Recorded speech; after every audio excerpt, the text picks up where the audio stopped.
Hi everybody, my name is Angie. Welcome to my channel. So I've had a few people ask me how I organize my fabric and make it look nice and organized like this. So I figured I'd just do a super quick video showing you what I do.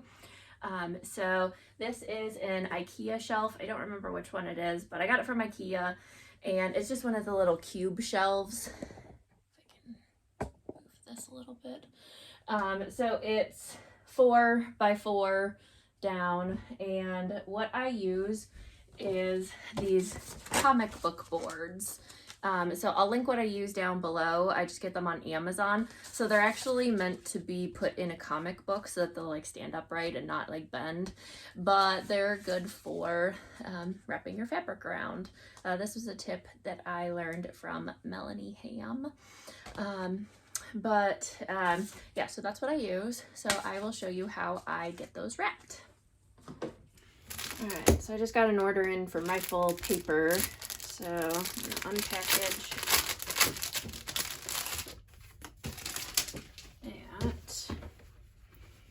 And then not all my fabric that I order comes this nicely folded and everything. But so basically what I do, so this is just a 1 yard cut. I would say the smallest you could do on one of these is probably about a 1/2 yard. And then you could do, for thinner fabric like quilt cotton, you could do a few yards at least on here. For thicker fabric, like canvas or anything like that, I would say usually just a couple yards, because then it starts like bending the cardboard a little bit. But so this is a 1 yard cut. So what I do is just fold it. So I have the selvage up here and it's folded. And then I just fold it until it's about the size. I like for it to overhang just a little bit. Okay. And then I just give it a fold. And I keep kind of pushing it back so that it's nice and snug on here. And there we go. That is it. That's literally all I do.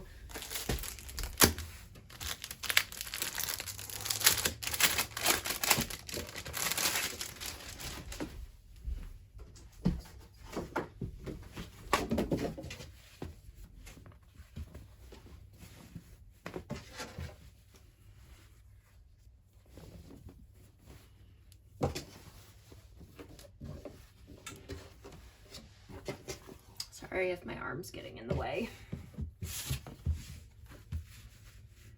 Okay.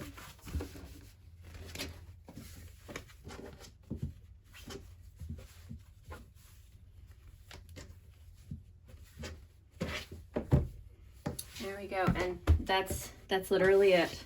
That is what I do, and then I can go and just stack these up on my shelf. All right, and then I have thread up here, my serger and my domestic sewing machine, and then I just have it, you know, quilt cotton up here, a little bit of canvas and flannel, canvas, and then some of the other stuff, like that's like the pre-quilted fabric and like some big rolls and waterproof canvas. So that is how I organize them, and then I just kind of do roughly by color, but I like to keep my rifle paper fabric separate from the rest just because those are kind of my favorite, and I just like to keep them separate. And then a little extra over here, I have just some of the bigger stuff that won't fit on the comic book boards, like minky fabric and some bigger pieces of flannel, stuff like that. And then these are all of my pre-cuts, so jelly rolls and charm packs and stuff like that are all in there, and then fat quarters. Or anything about fat quarter size. All right, but that is it. That is how I store all of my fabric. Like I said, the majority of it is over here. If you are wondering about scrap fabric, I have another video that I just put out on what I do with my scrap fabric. So I'll be sure to link that down below. So go ahead and check that one out. But if you enjoyed this video, make sure to give it a thumbs up and subscribe if you are not already to stay tuned for more videos. I'll see you next time. Bye.